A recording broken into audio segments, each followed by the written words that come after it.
નમસ્તે વિદ્યાર્થી મિત્રો, આજે આપણે ધોરણ 4 વિષય પર્યાવરણમાં અભ્યાસ કરીશું. ગયા વિડીયોની અંદર આપણે 7મું પ્રકરણ રિયાની ટ્રેન મોડી પડી તેના વિશે અભ્યાસ કરી રહ્યા હતા, બરાબર છે.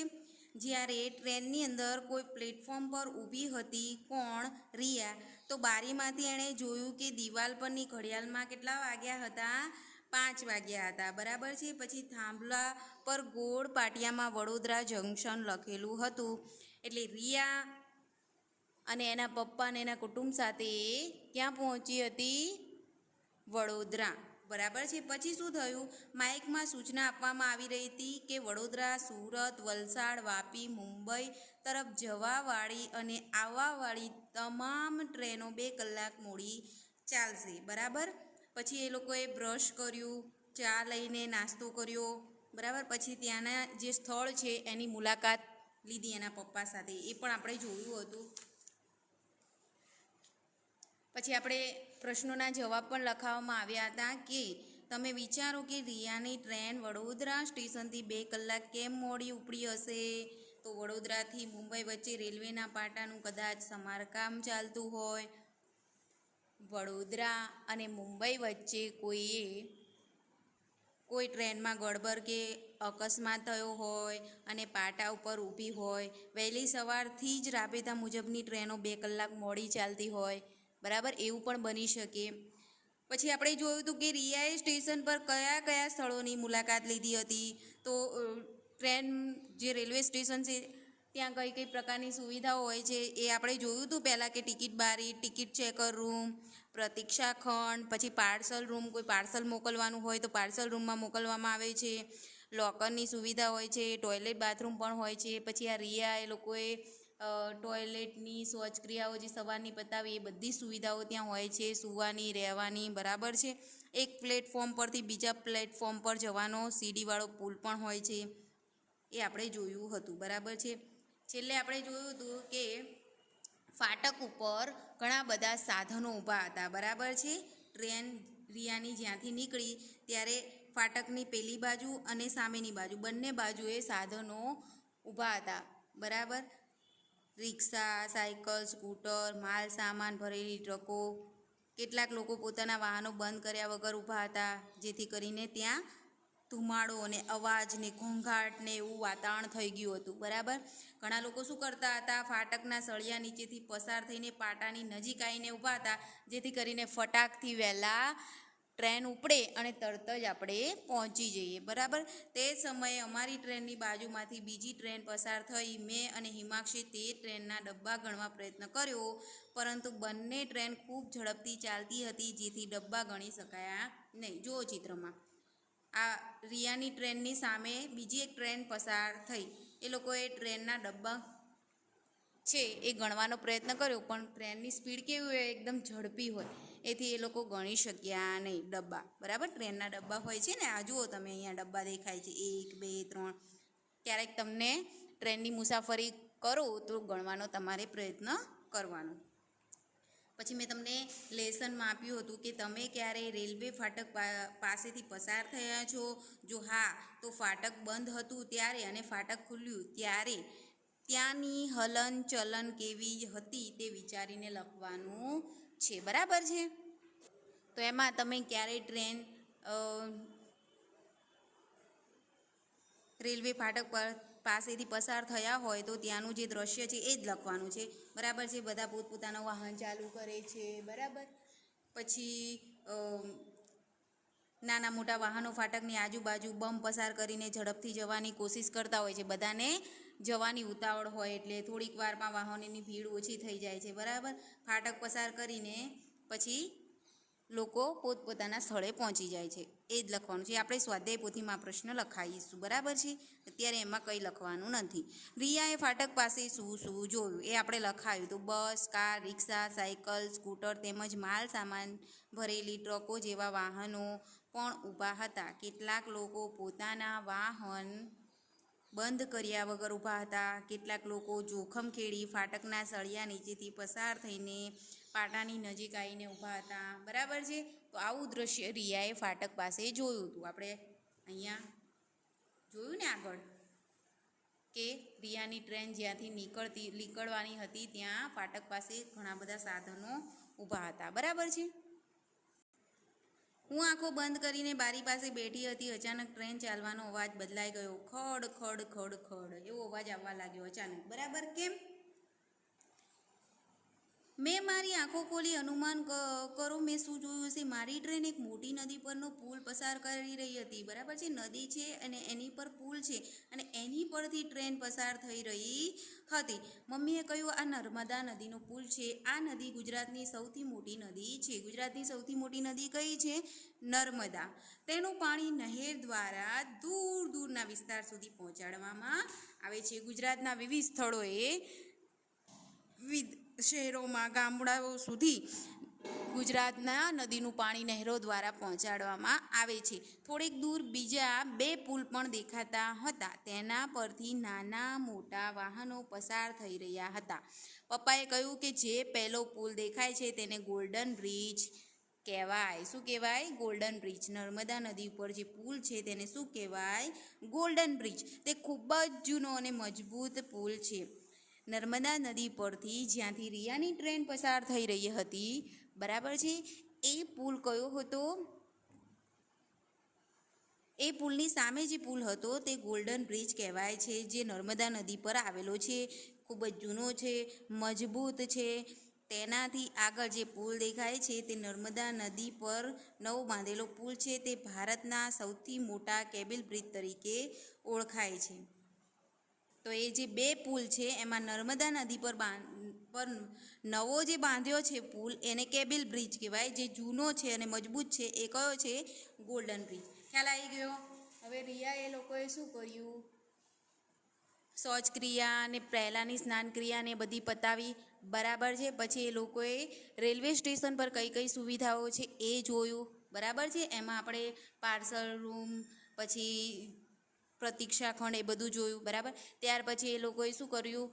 ફાટક ઉપરથી આ બાજુ ને એની સામેની બાજુ જે વાહનો દેખાયા એનું નિરીક્ષણ કર્યું. એ પછી સામેની જે ટ્રેન આવતી હતી એના ડબ્બા ગણવાનો પ્રયત્ન કર્યો. ત્યારબાદ એમની ટ્રેન છે એ પુલ પરથી પસાર થઈ.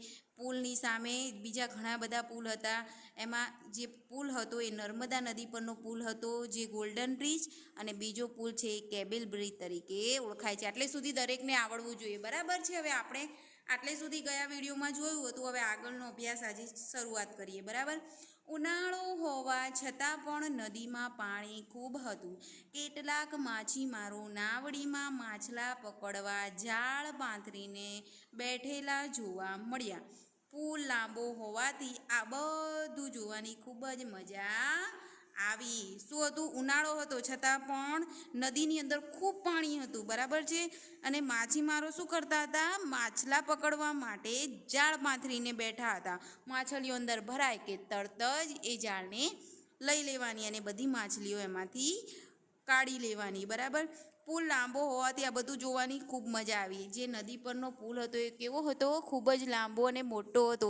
એટલે બધું નિરીક્ષણ કરતાં કરતાં રિયા અને હિમાંશ જતા હતા, બરાબર. પપ્પાએ કહ્યું કે રાત્રે તમે સૂતા હતા ત્યારે આપણી ટ્રેન સાબરમતી, વાત્રક, મહીસાગર અને વિશ્વામિત્રી જેવી મોટી નદીના પુલ પરથી પસાર થઈ હતી. અત્યારે આ નર્મદા નદીના પુલ પરથી ટ્રેન પસાર થઈ રહી હતી ત્યારે લોકોને જોવાની ખૂબ મજા આવી. ત્યારે રિયાના પપ્પાએ કહ્યું કે રાત્રે તમે જ્યારે સૂઈ ગયા હતા ત્યારે ખૂબ મોટી મોટી નદીઓ પરથી, નદીઓના પુલ પરથી આપણી ટ્રેન પસાર થઈ હતી, પરંતુ તમે સૂઈ ગયા હતા. હવે આગળ સુરત પાસે તાપી નદીનો પુલ આવશે તે જોવાનું ચૂકતા નહીં. રાત્રે તો તમે સૂઈ ગયા હતા, પરંતુ હવે નર્મદા નદી ગઈ અને એના પર તમે જે કેબલ બ્રિજ અને ગોલ્ડન બ્રિજ જોયો એની ખૂબ તમને મજા આવી, બરાબર. તો હવે આગળ એક તાપી નદીનો પુલ આવવાનો છે એ જોવાનું તમે ભૂલતા નહીં, કારણ કે એ સુરત શહેરની તાપી નદીનો પુલ ખૂબ જ સુંદર છે, જોવાની ખૂબ મજા આવશે. એટલે તમે શાંતિથી એનું નિરીક્ષણ કરજો.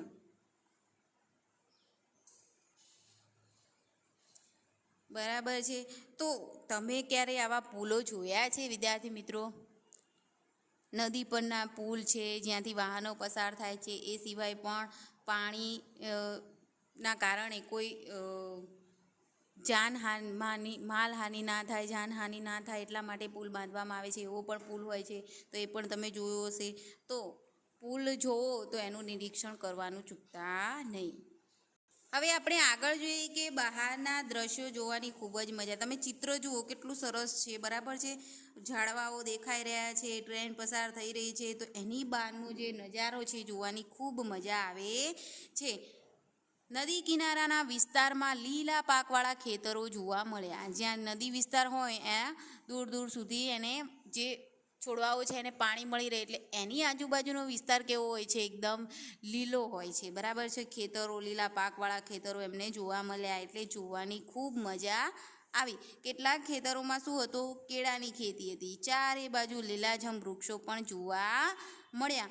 પવન કેવો આવતો હતો? ખૂબ ઠંડો આવતો હતો. વૃક્ષો વધારે હોવાના કારણે પવન પણ સરસ આવતો હતો. આવી ઠંડી હવાનો અનુભવ મને ગાંધીધામમાં થયો નથી, કારણ કે જે અહીંયા શું છે? નદી છે, ઉપરથી વૃક્ષોનું પ્રમાણ વધારે છે, એટલે પવન જે છે એ ઠંડી જે નદી ઉપરથી પસાર થઈને આવે છે, એટલે એકદમ ઠંડો પવન આવતો હોય છે. તો એવો અનુભવ ત્યાં થયો નથી. કોણ એવું કહે છે? રિયા એવું કહે છે. અમે બહારનું વાતાવરણ જોવામાં મશગુલ હતા, ત્યાં મમ્મીના મોબાઈલ પર મામાનો ફોન આવ્યો. રિયાના મામાનો ફોન ક્યારે આવ્યો? જ્યારે શું કરતા હતા? બહારનું વાતાવરણ જોઈ રહ્યા હતા ટ્રેનની બારીથી, બરાબર, અને ખૂબ ખુશ હતા. ઠંડો પવન આવી રહ્યો હતો, ખૂબ જ વૃક્ષો અને લીલોતરી બહારથી જોઈ રહ્યા હતા. તો રિયાના મામાએ તે અમને રેલવે સ્ટેશન લેવા આવવાના હતા. ત્યાં મમ્મીએ સમાચાર આપ્યા કે અમારી ટ્રેન 2 કલાક મોડી ચાલે છે. રિયાના મામા, આપણે અગાઉ જોયું હતું કે એમની રિયાની ટ્રેન 2 કલાક મોડી આવવાની હતી, એટલે 2 કલાક પહેલાં રિયાના મામા આવવાના હતા. તો એમને રિયાની મમ્મીએ કીધું કે અમારી ટ્રેન 2 કલાક મોડી ચાલે છે, માટે અમે 8:25 કલાકે પહોંચવાના બદલે હવે 10:25 કલાકે પહોંચીશું, બરાબર છે. 10:30 અમે પહોંચીશું, 10:30 5 કહું. તો આ રીતે એ લોકોની ટ્રેન મોડી આવી, એટલે એ લોકોને 2 કલાક ઘરે જવામાં મોડું થશે. કોને? રિયા, હિમાક્ષ અને એના મમ્મી પપ્પાને. હવે આપણે પાઠની અંદર જોયું કે નર્મદા નદીમાં કેબલ બ્રિજ, જૂનો બ્રિજ, જે પુલ હતો એ ગોલ્ડન બ્રિજ હતો, બરાબર છે. તો આ બધા પુલો વિશે જોયું. તમે આવા પુલ ક્યાંય જોયા છે? ક્યાંય જોયા હોય તો કયા કયા પુલ જોયા છે? કોણ કહેશે મને? તો વિદ્યાર્થી મિત્રો, આપણા ત્યાં ઘણી બધી નદીઓ છે, બરાબર છે. સરસ્વતી છે, સતલુજ છે, સાબરમતી છે, નર્મદા છે. તો આ વિવિધ નદીઓ જે છે એના પર વિવિધ પ્રકારના પુલો આવેલા છે, બરાબર.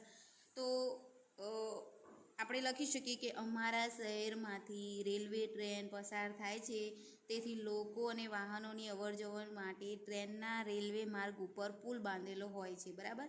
વાહનો અવરજવર કરવા માટે એક સ્થળેથી બીજા સ્થળે જવું પડે આપણે, બરાબર છે. એના માટે આપણે નદી પર પુલ બાંધવામાં આવે છે. તો તેના પર થઈને ઘણા લોકો ચાલીને પણ જતા હતા, જઈ શકે છે, બરાબર. કાકાના ઘરે અમદાવાદ ગયા હતા ત્યારે રસ્તામાં સિદ્ધપુર શહેર, બરાબર. સિદ્ધપુરમાં કઈ નદી છે? સરસ્વતી. તો એના પર બાંધેલો પુલ છે, એ પણ કોઈએ જોયો હશે, મેં જોયેલો છે.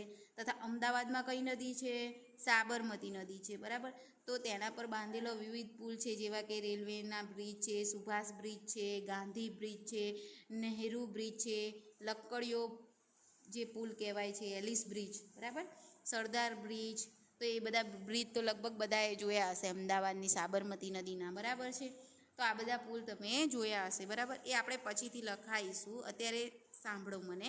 પછી તમારા વિસ્તારમાં કઈ કઈ નદીઓ આવેલી છે, તે નદી પર કઈ કઈ જગ્યાએ પુલ બાંધેલા છે તે વિચારીને કહો. તો આપણા વિસ્તારમાં આપણે ક્યાં રહીએ છીએ? અમદાવાદ જિલ્લાના ગામોમાં રહીએ છીએ, બરાબર. તો અમારા વિસ્તારમાં બનાસ, સરસ્વતી, આપણા વિસ્તારમાં સાબરમતી નદી આવે, બરાબર છે. તો એના પર આપણે જોયા કે કયા કયા પુલ છે? Subhash bridge, Gandhi bridge, Nehru bridge, લક્કડીઓ પુલ, બરાબર છે, સરદાર બ્રિજ, એ બધા બ્રિજ આવે.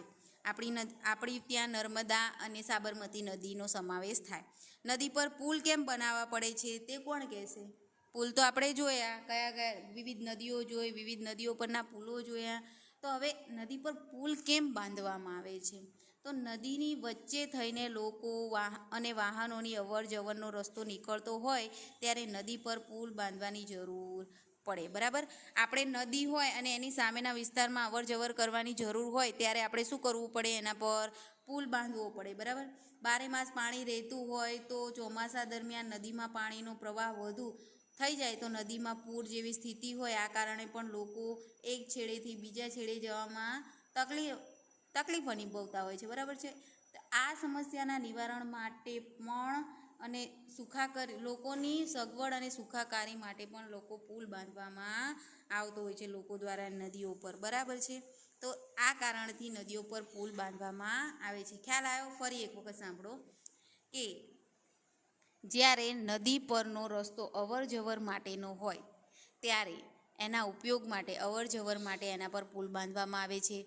એ સિવાય નદીઓમાં ઘણીવાર વરસાદ ને એવું આવે ત્યારે ઘણી પાણીનો પ્રવાહ વધી જાય. બરાબર, ત્યારે ઉપરથી પાણી થઈને આજુબાજુના વિસ્તારમાં નુકસાન પહોંચાડે નહીં, એ કારણથી પણ એના પર પુલ બાંધવામાં આવે છે. લોકોને કંઈ તકલીફ ઊભી થાય નહીં. બરાબર, પાણીના કારણે કોઈ જાનહાનિ ન થાય એટલા માટે પણ એના પર પુલ બાંધવામાં આવતો હોય છે. બરાબર, ઘણાએ જોયા હશે, ઘણાએ ન પણ જોયા હોય પુલ. બરાબર છે, તો આવા પ્રકારના પુલો હોય છે અને નદીઓ પર પુલો બાંધેલા હોય છે.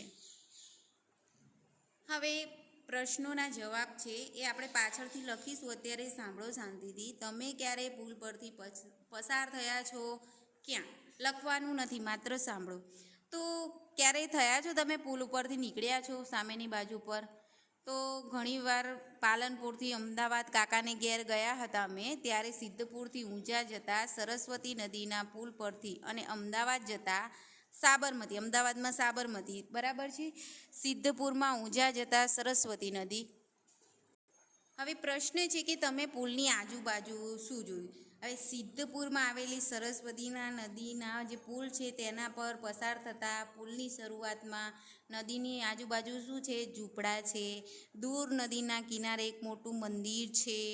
હવે સિદ્ધપુર શહેરનો નજારો પણ જોવા મળે. બરાબર, આપણે સિદ્ધપુર શહેર પરની સરસ્વતી નદી પર જે પુલ છે એની આજુબાજુ આ બધી વસ્તુઓ જોવા મળે છે. નદીના કિનારે ખેતરમાં લહેરાતો પાક, આજુબાજુના વિસ્તારમાં લીલાછમ વૃક્ષો, આ બધું જોવા મળ્યું. બરાબર, લખવાનું નથી, લખાવવા હું આવતા વિડીયોમાં તમને લખાવીશ. અત્યારે સાંભળો શાંતિથી.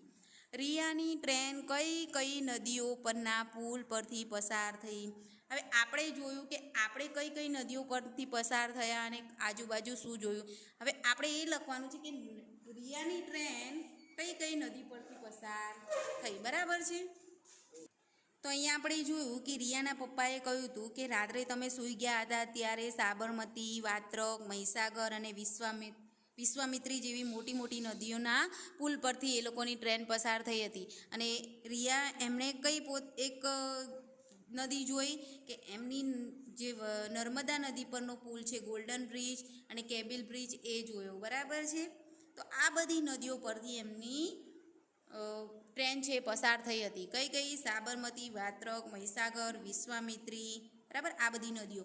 એ સિવાય નર્મદા નદી પરનો જે બ્રિજ છે, ગોલ્ડન બ્રિજ અને કેબલ બ્રિજ, આ બધી જે નદીઓ અને એના પુલ પરથી રિયાની ટ્રેન પસાર થઈ હતી. બરાબર છે, હવે આપણે જોઈએ 9 વાગ્યા હતા. અમારી ટ્રેન એક મોટા શહેર વચ્ચેથી પસાર થઈ હતી. રસ્તામાં મોટા મોટા સડક માર્ગના પુલો પણ આવતા હતા. રિયા એ લોકોની ટ્રેન છે એ ક્યાંથી પસાર થઈ રહી હતી?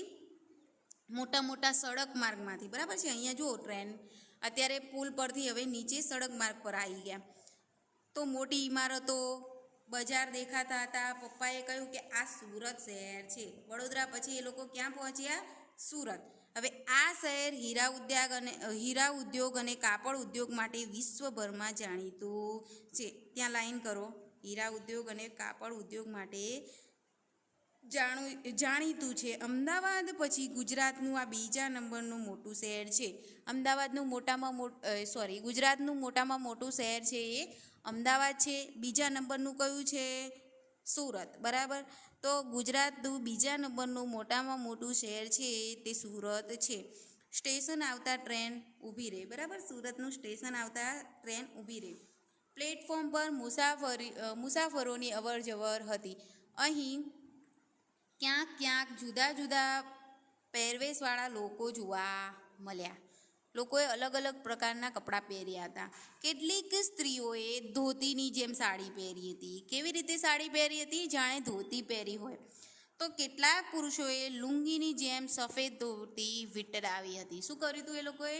જાણે ધોતી પહેરી હોય, લુંગી પહેરી હોય એ રીતે સફેદ ધોતી વીંટળાવી હતી. કેટલાક લોકોની બોલી પણ અલગ અલગ હતી. પપ્પાએ કહ્યું કે અહીં દેશના વિવિધ રાજ્યોના લોકો નોકરી ધંધા માટે સ્થાયી થયેલા છે. વિવિધ રાજ્યો છે, ત્યાંના લોકો અહીંયા શું કરે છે? નોકરી માટે આવેલા છે. જેથી અહીંયા વિવિધ પ્રકારના પહેરવેશવાળા લોકો જોવા મળે છે. અલગ અલગ રાજ્યોમાંથી આવેલા હોય એટલે અલગ અલગ પ્રકારની એમની બોલી હોય, એમના પહેરવેશ હોય, બરાબર છે ને? આપણે જેમ ગુજરાત રાજ્યમાં રહીએ છીએ તો આપણો પહેરવેશ છે સાડી, બરાબર છે, અને અહીંના લોકો ગુજરાતી બોલે છે, બરાબર છે. જેમ આપણી પહેરવેશ છે, આપણી ભાષા છે એ કેવી છે? ગુજરાતી છે. તો એ રીતે અલગ અલગ રાજ્યોમાં અલગ અલગ ભાષા, જેમ મહારાષ્ટ્રમાં મરાઠી બોલાય છે, તેમ અલગ અલગ રાજ્યોમાં અલગ અલગ બોલીઓ બોલાય છે. ત્યાંના લોકોના કપડાં અલગ હોય છે, બરાબર છે. પછી ત્યાંની મીઠાઈ કઈ છે? સૂતરફેણી અને ઘારી, જે સુરતની પ્રખ્યાત મીઠાઈ છે.